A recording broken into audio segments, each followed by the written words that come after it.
Um, this is the uncropped version of this painting, and there's a good reason that it was supposed to look like this. You can see some whites in here. That means that none of the yellows of varnish are really influencing the whites, and yellows of varnish are not getting in the way in the blue of the cloud. But somebody has found a way of reinterpreting this painting and a way of cropping it to their ends. And these are both supposed to represent the exact same painting.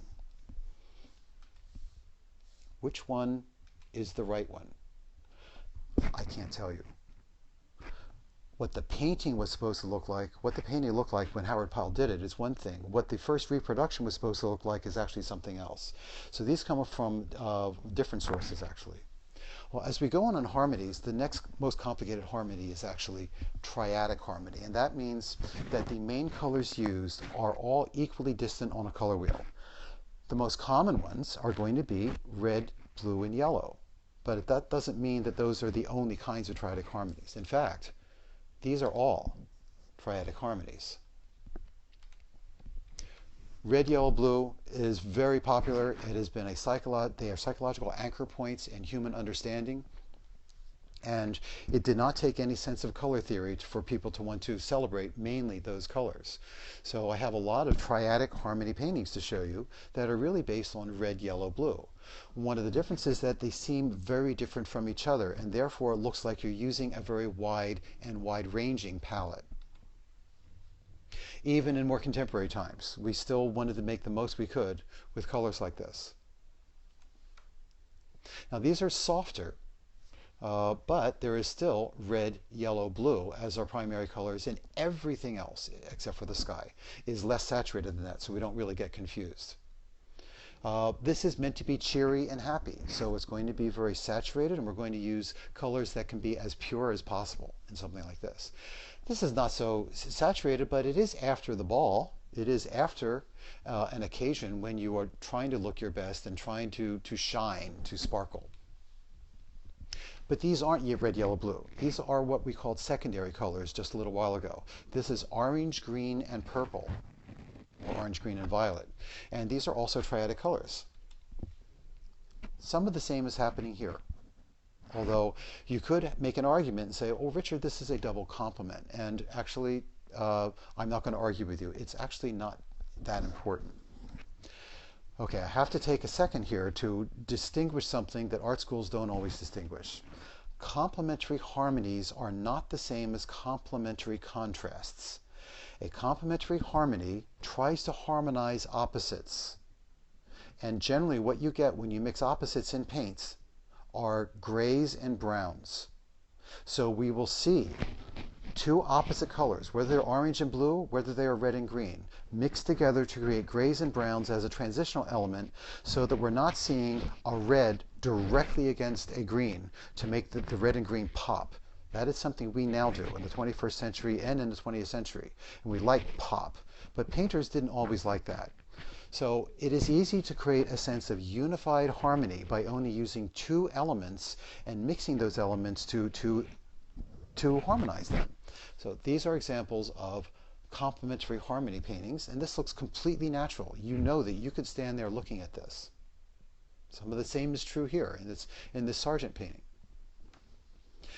Yes, this is an example of dominance of hue, but it is also an example of complementary harmony. It is red and green paint that was used to make this painting.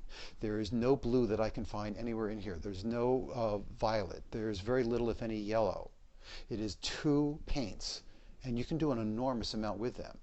This actually goes back to something I commented on a little while ago called the natural color system, that we see things in opposites. That is part of our brain mechanism, or actually our eye mechanism, to use this idea of polar opposites to make sense out of what we're seeing. So it's very comfortable for us to see a painting done primarily in opposites that concentrates on the neutrals that you make with those opposites. Now in this case, I suspect strongly that this blue-green came from one of the newer chemically based paints used, and it has a very high tinting strength, so it seems highly saturated to us right now and may not have looked that way when the painting was actually done. Looks practically photographic in its realism. You do not think, oh, where are the violets? Where are the reds? Actually, you have red oranges here. This is a very natural looking image. You may have never have noticed this before, but actually most of your life is spent looking at images that are really just based on two colors. This is a Pre-Raphaelite image. It has a metaphorical content. The sun is setting behind our chivalrous knight, who is putting to death the threat, this one woman. Our eye goes from here, the setting sun, all the way down to her. Mucha used a wide variety of colors, but very often Mucha was using complements because these were for reproduction. These were not meant to be original paintings all the time. They were meant to be reproduced as posters. And printing technology, when Mucha was working, is not the same as it is now. So it helped to have a limited palette and to know how to extend that limited palette to create this wonderful richness. What you are looking at is a red, orange, and cyan composition. That is just about the only colors you see there. There may be black, but I doubt if you need it. And it is quite vivid and quite naturalistic looking. The same is true here. And here, in this neutral foreground, is where this really comes to life. And you, instead of here where you have blue-green colors put very close to and sometimes next to the red-orange colors, here where they mix into much more subtle chromatic grays is where you get a sense of richness. This is a little bit more contrasted. Dark and light contrast is more important here, but it is still based on the same ideas. Even this is a red and green painting, and by now you can see how valuable this is and how realistic it is, but you can also see in this one that we could have emphasized probably browns more, and I have the feeling it is the nature of that green paint that has remained more saturated than the other paints. This now looks a little bit more realistic to us, probably. This is highly desaturated, but it's still based on the same idea that I just talked about. There's an added element to this. We have red fruits, I'm going to suppose, and we have a great deal of green, but we also have yellow. Well, when we talked about an additive color wheel, red and green make yellow. And this is something we are used to seeing with our eyes. So it is not the way paints work, but it is the way perception works. And very often a yellow can help join this red and green together to make it even create more unity. This also is a red, orange, and blue-green painting, yet looks completely naturalistic. This is a more difficult one because it's yellow and purple. And yellow and purple, although they don't need to all the time, but yellow and purple often give you browns when they mix. It is harder to make a gray between yellow and purple. And that's actually mainly because of the way we get our purples in our pigments and dyes too. But again, this is something that you can accept very easily. It still is a limited palette. The only exception here is a little bit of blue-violet here and maybe a little bit there. This is also yellow and violet, and where you see yellow and violet used most successfully as a complementary pair for harmonic painting is at dawn, and that's what we're looking at here. So good, it says sunrise. You'll also notice not very much value contrast, because that is true at dawn, especially in a very humid or very moist environment like this. In this case, we have a yellow and violet for different reasons, and this is more of a different kind of metaphor. This is a young king. He is shown to be royalty because he's wearing purple. Royalty and purple have been closely associated for 2,000 years because of the Greek and Roman empires. And the yellow pretty much represents gold because gold and purple look so good together, and also represent royalty too. But in this case, we're back to what we saw at sunrise at the beach. This is snow.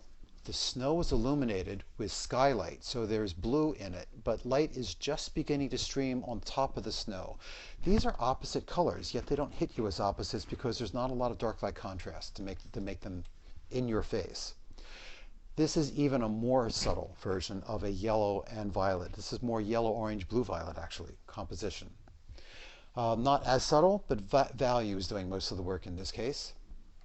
And in this case, I'm not an art historian, so I cannot say that this is true, but when I looked at this, I thought there's a good chance that this artist was colorblind. Because the most common kind of colorblindness is the inability to distinguish greens and purples from each other. They both read as somewhat gray. 4.5% of the Caucasian male population of the world suffers from that kind of colorblindness. It's called deuteranopia. And we look at this and think, what's wrong with the purples? Um, there are a lot of possible reasons, but I have the feeling the artist might not have noticed that they were saturated as they are.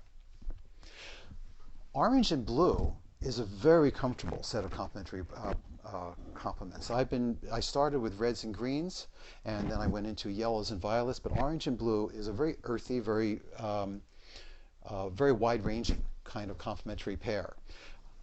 Again, we see it in things that are natural. The oranges relate to wood very often. Blue relates to sky and skylight. We would not normally think of this as a limited palette painting, but there's really not much in it besides orange and blue. And notice that as a complementary harmony, it is concentrating on grays and browns. A little more saturation here, and it looks like it is more wide-ranging color, but it is still an orange and blue painting, as is this, and as was most of what Vermeer did. Vermeer's paintings that he did outdoors, landscapes and city and images of towns and things like that, often concentrated a bit more on red. But he was painting at a time when some people were trying to guess what are the colors of light. And Christopher Huygens commented around the time of Vermeer that light was made of yellow and blue. We don't know if that's why Vermeer painted yellow and blue paintings, or yellow, orange, blue, violet, actually, paintings. But that is his primary color palette. There are exceptions. There's red here. But we recognize a Vermeer painting partly because of that palette that I just mentioned. This is a classic example of a complementary harmony using orange and blue. And you'll notice there is no strong blue and there's no strong orange, because that would ruin it. But this is the way you would actually look at this yourself if you were watching this. Some of the same is true here. There is also this other little element. There's a little tiny bit of proportional color here, because that does not exist anywhere else. It's almost in the center of the composition. It's meant to make a big impact. This is exactly the way you would see this. There's almost no color here. The only real color that you see is in the sky, but actually that sky color and orange was used to mix all of this in the foreground, and it makes the sky look a lot more powerful.